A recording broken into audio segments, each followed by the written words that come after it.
बिस्मिल्लाहिर्रहमानिर्रहीम। पाकिस्तान और दुनिया भर में देखने वालों को अस्सलाम वालेकुम। मेरा नाम मियां मोहम्मद आसिफ। नाजरीन, हम इस वक्त लाहौर के इलाके लखोडेर में मौजूद हैं, जहां पर अमीर बलाज के बड़े भाई दोस्त कैसर भट्ट साहब की रिहायशगाह है। आज कैसर भट्ट साहब का आपको लाइफस्टाइल दिखाएंगे। कैसर भट्ट साहब कहाँ रहते हैं, किस तरह रहते हैं और क्या उनका रहन सहन।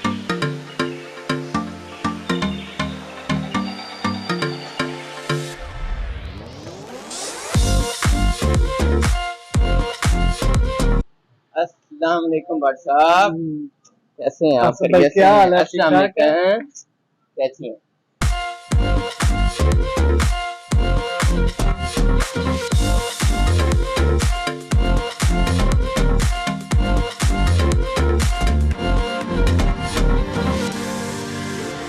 अच्छा भट्ट साहब, लोगों ने अपना लाइफस्टाइल चेंज कर लिया और अपने जो इस तरह के इलाके थे जहां से वो वोट लेते थे वहां से चेंज होके पोश इलाकों में चले गए और आप अभी तक यहाँ रह रहे हैं। देखिए, हम जो मसाइल हमारी आंखों के सामने होंगे, जो मसाइल हम देखेंगे हमारे बच्चों के आगे आ रहे हैं, तो वो जिस तरह हम उनका हल निकालेंगे वो हम यहाँ से बाहर जाके नहीं निकाल सकते। तकलीफ वो होती है जो खुद को आए और बंदा खुद महसूस करे और उसका उस विल पावर के साथ काम करे। यही हम चाहते हैं। और दूसरी सबसे जो मेन वजह है कि लोगों से मिलना, 24 घंटे मिलना। ये देखें, जिन्होंने जान छुड़वानी होती है ना, तो वो डीएचए और इधर उधर चले जाते हैं। एक गांव का आम सादा आदमी कहाँ से पकड़े रिक्शे टैक्सियां और वो वहां पे पहुंचे, जहां पे पहुंचते हैं फिर चौकीदार अंदर नहीं आने देते घबराए, तो वो खिदमत ना हुई।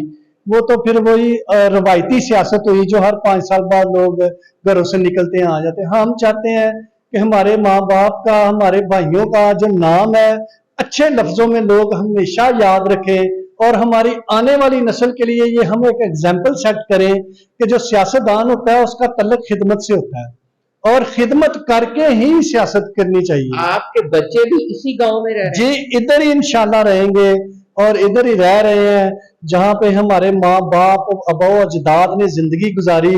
वो तो इतने मुश्किल तरीन दौर थे और वक्त थे। अभी तो ट्रांसपोर्ट इतनी है, घर के दरवाजे के ऊपर, हर घर के दरवाजे पे चले रिक्शा चिंगची गाड़ी पहुंच जाती है। उस टाइम पे तो कंसेप्ट ही नहीं होता था, टांगे थे या पैदल का रास्ता होता था। तो उन्होंने यहाँ पे जिंदगी गुजारी, तो हमें इतनी सहूलतों के साथ क्या परेशानी हो सकती है। खुशबू है अपनों की, अपने लोगों की, यही जिंदगी है। तो वो जो लाइफस्टाइल चेंज कर लेते हैं, गाड़ियां ये वो, मुझे नहीं पसंद वो चीजें। मुझे तो अपनों के साथ रहना पसंद है।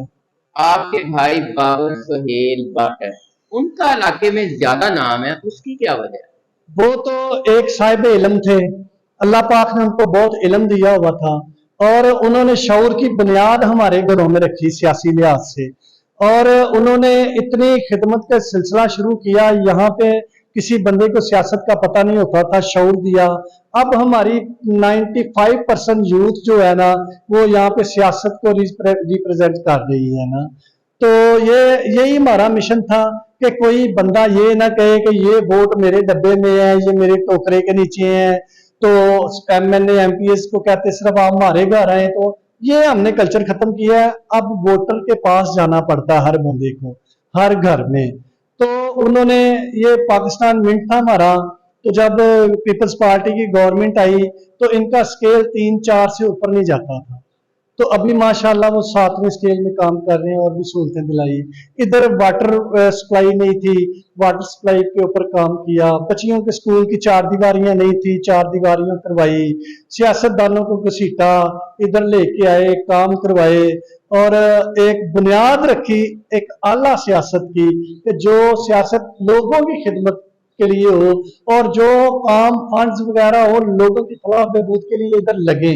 लड़ाई झगड़ों में बाबर सुहेल भट्ट साहब का भी नाम आता है। लड़ाई झगड़ों से उनका क्या ताल्लुक था और उनको क्या हुआ? उनको मार दिया गया, उनका मर्डर हुआ, वो किस तरह हुआ? असल में वो बहुत इबादत करते थे, वो ज्यादा इबादत करते थे और उन्होंने कुरान पाक की हिफ्ज़ किया हुआ था। उसके बाद वो बीकॉम के स्टूडेंट थे। वो ये जो हमारे गांव, ये आज से 20 25 30 साल पीछे चले जाए ना, तो मिडिल क्लास के घराने से कोई भी बच्चा किसी फील्ड में भी जब वो ग्रो करता है ना, तो उसकी मुखालफत वहाँ के मुकामी लोगों की जो शुरू हो जाती है, जो कि एक अरसा दराज से जब से हिंदुस्तान पाकिस्तान बना, तो यहाँ पे वो अपने राज जमा कर बैठे हुए थे। काउंसलर का इलेक्शन लड़ना, चेयरमैन का लड़ना, एमपीएस का लड़ना। तो जब उन लोगों को वो हिलना शुरू हो जाते हैं ना, तो फिर मुखालफत बढ़ती जाती है। तो कुछ कुछ थे सियासतदान ऐसे भी हमारे हल्के में जिनका माइंडसेट बहुत गलत था, जिन्होंने सियासत के जरिए दुश्मनियां इन जितने भी विलेज हैं, जितने भी गांव हैं, दुश्मनियों की बुनियादें रखी। और जिसमें ये बाबर भाई का भी मर्डर हुआ, और भी बहुत सारे ऐसे बड़े नाम जो है मर्डर हुए ना, तो इलाके का बहुत सारा नुकसान हो गया। दो चार घर थे जो सियासत को चमकाना चाहते थे, वो एक साइड पे होकर तमाशा देखते रहे। अल्लाह ताला ने जब हम सारे घरों को हिदायत दी और हमें मिशन का जब एहसास हुआ कि हमारा तो मिशन एक ही है, सियासत में खिदमत, तो फिर ये लड़ाई झगड़ों से हमने बहुत नुकसान कर लिया। अच्छा भट्ट साहब, आपने कहा कि यहाँ पे रहने का मकसद ये है कि आप गरीब आवाम की खिदमत करते हैं। खिदमत का एजेंडा क्या है और करते किस तरह हैं? जी, खिदमत का एजेंडा यही है कि यहाँ पे जो हमारे मसाइल है ना, यहाँ पे कोई एमबीबीएस डॉक्टर नहीं है, यहाँ गायनी की कोई डॉक्टर नहीं है, हॉस्पिटल यहाँ से बहुत दूर है। एजुकेशन का मसला था, वो तो शुक्र अल्हम्दुलिल्लाह हल हो गया। यहाँ पे वाटर सप्लाई का जो मसला, वो बहुत ज्यादा है। हमारे सीवरेज जो है नहीं पूरे हल्के में, अभी वो सरदार याद सादिक साहब वो पूरी कोशिश कर रहे हैं कि वो पूरे हल्के में मैं सीवरेज डलवा दूं। अच्छा, वो पानी एक इतनी प्रेशर आबादी का हो चुका हुआ है, वो पानी जमा होता है, वो जमीन में चला जाता है, वो गंदा पानी मिक्स हो जाता है, वही पीते हैं लोग और बीमारियों का शिकार होते हैं। और इसके साथ साथ कोई रास्ता नहीं था, ये डेवलपमेंट का काम है। और ये लोगों के जो असल मसाइल है ना जी, ये हमारे इधर 3 ऑफिस हमने बनाए हुए हैं, मेरे बड़े भाई और हम चारों भाई मिलके इनको ना चलाते हैं। यहाँ पे सबसे ज्यादा इशू महकमे में होता है, छोटे छोटे काम होते हैं, बिजली का बिल लगा ले, वाटर वाटर का बिल लगा ले, पानी का बिल लगा ले, सुई गैस का बिल लगा ले। ये आपको पता है इन दिनों में बहुत एक्स्ट्रा बिल डाल के भेज रहे हैं, तो ज्यादा लोग ऐसे हैं। उसके बाद जो ज़कात के पैसे होते हैं, और कुछ घर ऐसे हैं जिनको हमने भी मंथली लगाए हुए हैं, जितनी भी खिदमत कर सकते हैं वो भी हम करते हैं। तो ये सियासत के लिहाज से जो भी सिलसिला इंशाल्लाह। तो आप उनके पास जाते हैं या वो यहाँ पे आते हैं अपना मसला देखने? नहीं, कोई बीमार हो तो तीमारदारी के लिए, खुशी कमी हो तो हम भी जाते हैं, वो भी आते हैं। जैसे भाईचारा होता है हमारा, इसको सियासी तल्लुक नहीं, ये हमारा गांव है, हमारा हल्का है, हमारा बचपन, हमारे बड़ों का बचपन यहाँ पे गुजरा। मेरी वालदा स्कूल टीचर, मेरी बड़ी बहन स्कूल टीचर है, और उन्होंने गवर्नमेंट सर्विस की है, और इसी एरिया में 30 30 साल से उन्होंने पढ़ाया बच्चियों को। और वही बच्चियां जो हैं अब शादीशुदा, उनके बच्चे जवान हो गए हैं, तो देखें क्या रिलेशन हमारा उनके साथ होगा। तो हम भी जाते हैं, वो भी आते हैं, खुशी गमी कोई भी तकलीफ हो, तो अक्सर टाइम वैसे हमारा इधर गुजरता है। हफ्ते में 2 3 दिन हमने ये भी जो भी लोग आते हैं, वो इंशाल्लाह ताला उनको हम नीचे बैठाते हैं। पहले उनकी यहाँ पे तीमारदारी, पानी वगैरह मसला पूछा जाता है। फिर मेरा ऑफिस है ऊपर, इधर आए मैं आपको दिखाता हूँ कि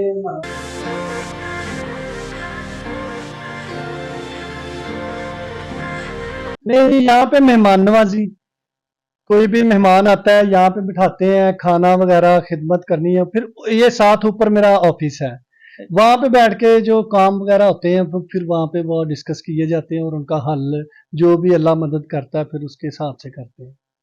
नाज़रीन, ये जो रूम है, ड्राइंग रूम, यहाँ पे भट्ट साहब ने जो गरीब आवाम हैं, जो इलाकाई लोग हैं, उनकी खिदमत के लिए इसको मुख्तस किया है। अब आपको इनका ऑफिस भी दिखाते हैं, जहाँ पर ये आवाम के मसाइल सुनते हैं।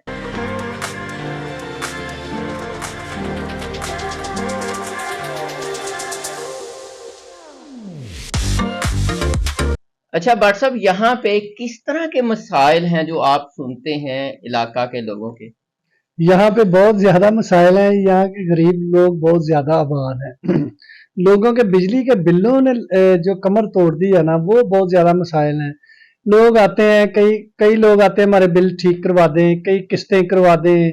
सुई गैस के बिल बहुत ज्यादा आ गया इस दफा, लोग एक्सेप्ट ही नहीं कर सकते थे, इतने इतने ज्यादा बिल, 3-3 हजार 4-4 हजार जिनके घरों को आता था, 50-50 हजार बिल आ गया। तो ऐसे मसाइल बहुत ज्यादा, लोग पुलिस के थाने के छोटे छोटे मसले होते हैं, वो लोग आते हैं।